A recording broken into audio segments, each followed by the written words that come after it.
नमस्कार दोस्तों, मैं डॉक्टर विजय बहादुर आपका बहुत बहुत स्वागत करता हूं मेरे यूट्यूब चैनल में। दोस्तों, जो लोग मेरे चैनल पर नए हों वो मेरे चैनल को सब्सक्राइब कर लें और बेल आइकन को दबाना ना भूलें, ताकि मैं जो भी नया वीडियो अपलोड करूं उसका नोटिफिकेशन आप तक पहुंचता रहे।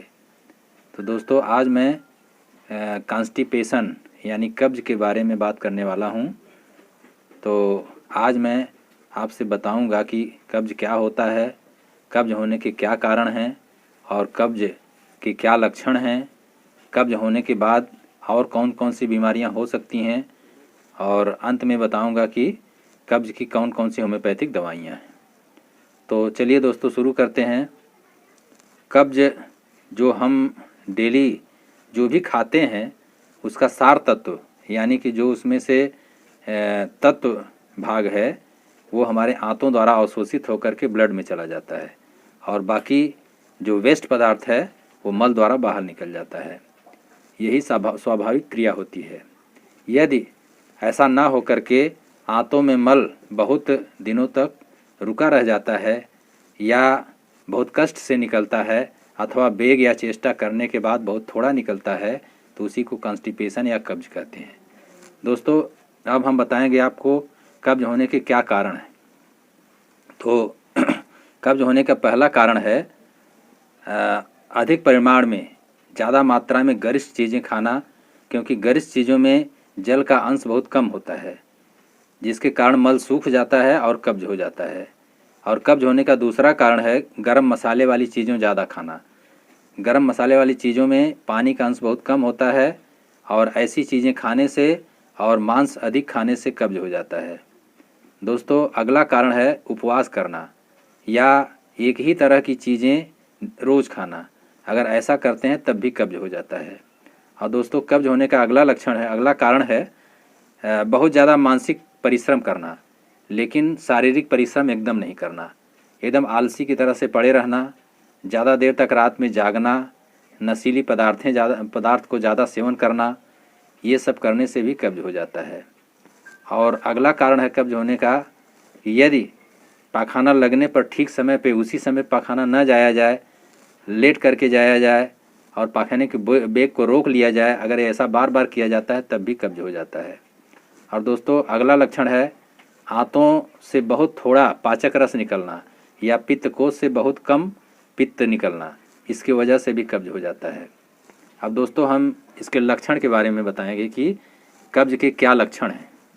तो इसका लक्षण है सिर में दर्द होना, आँखों से हम जो देखते हैं ऐसा दिखाई पड़ता है मानो सामने कुछ उड़ रहा है। इसके अलावा अरुचि होती है, भूख नहीं लगती है, मुंह बेस्वाद रहता है, जीभ पर मैल जमी रहती है, पेट तना रहता है और कलेजे में धड़कन होती है, चिड़चिड़ा मिजाज होता है, नींद नहीं आती है।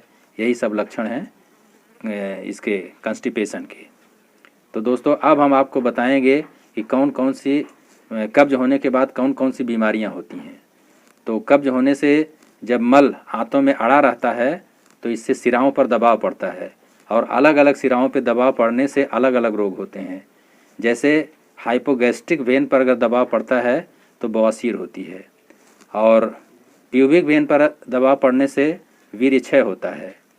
अगर इलियक वेन पर दबाव पड़ता है तो पैर का तलवा फूलता है और सैक्रल प्लेस पे जब दबाव पड़ता है तो स्नाविक दर्द या साइटिका होता है। दोस्तों, अब हम आपको होम्योपैथिक दवाइयों के बारे में बता रहे हैं। तो पहली दवा है नक्स भूमिका 200।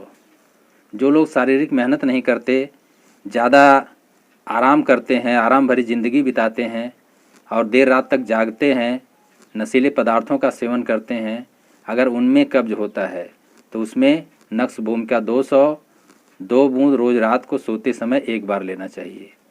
ऐसा करने से उनका कब्ज एकदम ख़त्म हो जाता है। और दोस्तों, दूसरी दवा है कैस्करीला क्यू। यह आंतों की क्रिया को बढ़ाती है। जब आंत का मूवमेंट बहुत कम हो जाता है, उसमें क्रिया एकदम ख़त्म हो जाती है, मल उसका आगे नहीं बढ़ता है, तो उस क्रिया को ठीक करता है। तो इसको कैस्करीला को 10 बूंद मदर टिंचर इसका आधे कप पानी में मिलाकर सुबह शाम 2 बार लेना चाहिए। और दोस्तों, तीसरी दवा है साइलिसिया 200। जब आप पायखाना करने जाते हैं, पायखाना आधा होता है, आधा फिर अंदर लौट जाता है, वापस लौट जाता है। यदि ऐसा लक्षण मिले तो साइलिसिया 200 2 बूंद हफ्ते में 2 बार लेना चाहिए। दोस्तों अगली दवा है ब्रायनिया 200। यदि श्लेष्मिक झिल्ली के सूख जाने के कारण कब्ज होता है, मल सूखा होता है, हार्ड होता है, प्यास बहुत अधिक लगती है, जीभ सूखी रहती है और गला सूखा रहता है, तो ऐसे लक्षण में ब्रायनिया 200 2 बूंद सुबह 2 बूंद शाम कुछ दिनों तक लेना चाहिए। और दोस्तों अगली दवा है ओपियम 1M। यदि मल त्यागने की हाजत बिल्कुल न हो, माने मल त्यागने की इच्छा ही न हो और मल कड़ा हो, काला हो, गोल गोल हो, यदि ऐसा होता हो तो उसमें आप ओपियम 1M 2 बूंद हफ्ते में 1 बार लीजिए। और दोस्तों अगली दवा है एंटीमक्रोड 200। एंटीमक्रूड को यदि वृद्धावस्था में यदि कब्जियत है और उसके बाद डायरिया हो रहा है, अल्टरनेट करके एक बार कब्ज हो रहा है, एक बार डायरिया हो रहा है, यदि ऐसा लक्षण मिले तो उसमें एंटीमक्रूड 200 2 बूंद सुबह 2 बूंद शाम कुछ दिनों तक लेना चाहिए। और दोस्तों अगली दवा है कास्टिकम 200। तो कास्टिकम में ये लक्षण होता है कि बार बार पायखाना जाने की इच्छा होती है लेकिन पायखाना होता नहीं है और बहुत जोर लगाना पड़ता है। यदि ऐसा लक्षण मिले तो उसमें कास्टिकम 200 2 बूंद सुबह 2 बूंद शाम 2 बार कुछ दिनों तक लेना चाहिए।